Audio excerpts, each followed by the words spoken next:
Let's suppose अगर आपके Excel में बहुत सारा डेटा है और आपको उसी डेटा से एक प्रॉपर समरी बनानी है, तो क्या आप मैन्युअली हर रॉ को चेक करेंगे? बिल्कुल नहीं। एक्सेल में हम पिवट टेबल की हेल्प से अपने लार्ज डेटा को सिंपल समरी में कन्वर्ट कर सकते हैं।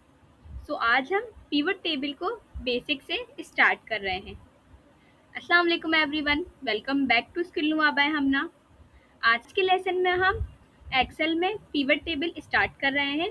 अगर आपने पहले कभी पिवट टेबल यूज़ नहीं की, सो डोंट वरी, मैं इसको बिल्कुल प्रैक्टिकल एग्जाम्पल और बेसिक के साथ एक्सप्लेन करूँगी।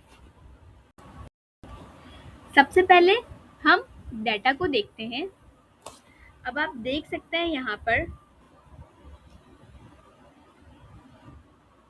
लेट्स सी, यहाँ पर हमारे पास डिफरेंट क्लाइंट्स की सेल्स रिकॉर्ड गिवन है।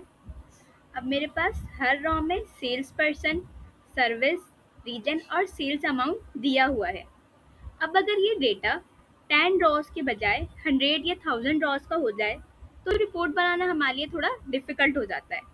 फॉर एग्जाम्पल, अगर मुझे सिर्फ ये जानना हो कि वेबसाइट की टोटल सेल्स कितनी है, तो मैं क्या मैन्युअली हर वेबसाइट वाली रॉ को फाइंड करूँगी? मैं चाहती हूँ कि एक्सेल ये समरी मेरे लिए बना दे और मैं यहाँ काम करूँ। तो ये काम हमारे पास पिवट टेबल करता है। सो वी नो हमारे पास पिवट टेबल लार्ज डेटा को समराइज फॉर्म में करके देता है।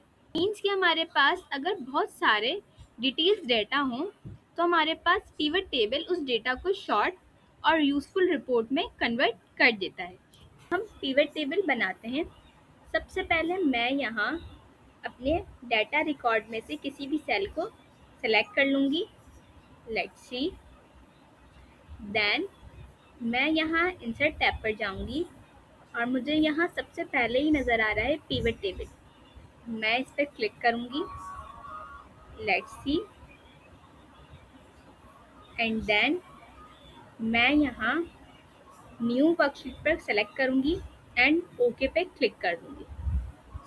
आप देख सकते हैं कि जैसे ही मैंने ओके पे क्लिक किया, मेरे पास एक्सेल ने एक न्यू वर्कशीट ओपन कर दी है। अब यहाँ पर मेरे पास लेफ्ट साइड पर पिवट टेबल का एरिया है और राइट साइड पर पिवट टेबल फील्ड है।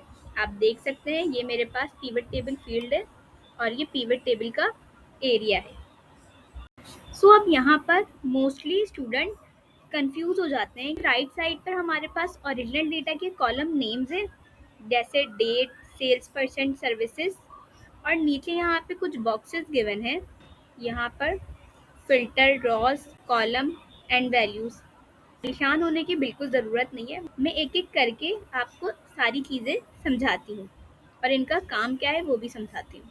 तो सबसे पहले सर्विस को हम रॉज में ड्रैग करते हैं। लेट्स सी, जैसे ही मैंने सर्विस को रॉज वाले कॉलम में ड्रैग किया है, मेरे पास आप यहाँ देख सकते हैं कि मेरे पास यहाँ पर वेबसाइट, एआई ऑटोमेशन और चैटबॉट, 3 सर्विसेज आप हमारी यहाँ पिवट टेबल में लिस्ट हो गई है। यानी हमारे पास रॉज का सिंपल काम ये है कि जिस फील्ड की कैटेगरीज हमें लिस्ट के फॉर्म में चाहिए होती है, उसको सिंपल हम रॉज में ऐड कर देंगे, तो वो कैटेगरीज हमारी लिस्ट की फॉर्म में शो हो जाएगी। तो अब हमें यहाँ ये भी पता करना है कि हर सर्विस की टोटल सेल्स कितनी है। सो इसके लिए मैं क्या करूँगी, सेल्स को सेलेक्ट करूँगी और उसको ऐड कर दूँगी वैल्यूज़ में, वैल्यूज़ वाले कॉलम में। Let's see, add two values. अब आप यहाँ देख सकते हैं कि एक्सेल ने ऑटोमेटिकली सर्विस की सेल्स कैलकुलेट कर दी है। आ रहा है कि यहाँ मेरे पास वेबसाइट की सेल्स अलग है, चैटबॉट की सेल्स भी है और एआई ऑटोमेशन की सेल्स भी है, और मेरे पास टोटल भी कैलकुलेट हो गया है। यहाँ हमने खुद सम फार्मूला नहीं लगाया है, बल्कि पिवट टेबल ने डेटा को समराइज करके टोटल कैलकुलेट खुद कर दिया है। तो अब एक इम्पॉर्टेंट नोट, सेल्स को वैल्यू में डालते ही, जैसे ही हमने सेल्स को वैल्यू में डाला, एक्सेल ने सम कैलकुलेट कर दिया। क्यों? क्योंकि सेल्स एक नंबर है और हम उनका टोटल देखना चाहते थे। लेकिन क्या वैल्यूज़ में सेल्स डालते ही सिर्फ सम ही कैलकुलेट होगा? नहीं, हम यहाँ ज़रूरत के अकॉर्डिंग काउंट, एवरेज, मैक्सिमम और मिनिमम भी यूज़ कर सकते हैं। फॉर एग्जाम्पल, अगर मुझे टोटल सेल्स नहीं बल्कि एवरेज सेल्स देखनी हो तो मैं क्या करूँगी, सिंपल यहाँ मैं वैल्यूज़ पर जाऊँगी और यहाँ से मैं वैल्यू फील्ड सेलेक्ट कर लूँगी एंड यहाँ से मैं एवरेज सेलेक्ट कर ओके पे क्लिक कर दूँगी एंड लेट्स सी मेरे पास यहाँ एवरेज सेल्स कैलकुलेट हो गई है। सो नाउ अब कॉलम को समझते हैं। मुझे यहाँ सर्विस के टोटल सेल्स के साथ साथ ये भी देखना है कि मेरी कौन सी सेल्स किस मंथ में हुई थी। सो मैं यहाँ सिंपल एयर को कॉलम में ड्रैग कर दूंगी। लेट्स सी मैं ऐड टू कॉलम पर जाऊंगी और इसे सेलेक्ट कर लूंगी। लेट्स सी और आप यहाँ देख सकते हैं कि मेरे पास यहाँ शो हो रहा है कि मेरे पास कौन सी सेल्स किस मंथ में हुई थी। लाइक एआई ऑटोमेशन मेरे पास 5 जनवरी को ये सेल्स हुई थी एंड देन वेबसाइट की मेरे पास 1 जनवरी को हुई थी। और आप यहाँ देख सकते हैं कि चैटबॉट की जो सेल्स है मेरे पास 10 जनवरी की हुई है और वेबसाइट की सेल्स मेरे पास यहाँ 15 जनवरी को भी हुई है और 25 जनवरी को। तो मेरे यहाँ एक क्लिक पर मुझे पता चल गया है कि मेरे पास कौन सी सेल्स किस मंथ में हुई है। सो अब आप देख सकते हैं कि हमारी पूरी रिपोर्ट और यूजफुल हो गई है। हमें पता चल रहा है कि डिफरेंट सर्विस की सेल्स कौन से मंथ में हुई है। अब हम पिवट टेबल से रिलेटेड एक इंटरेस्टिंग पॉइंट को डिस्कस करते हैं। इसको पिवट टेबल इसलिए कहा जाता है क्योंकि हम सेम डेटा को डिफरेंट एंगल से देख सकते हैं इसमें।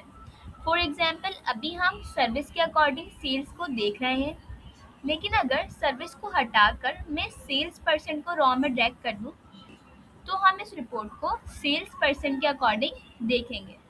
अब मुझे पता चलेगा कि अली की टोटल सेल्स कितनी है और सारा की टोटल सेल्स कितनी है।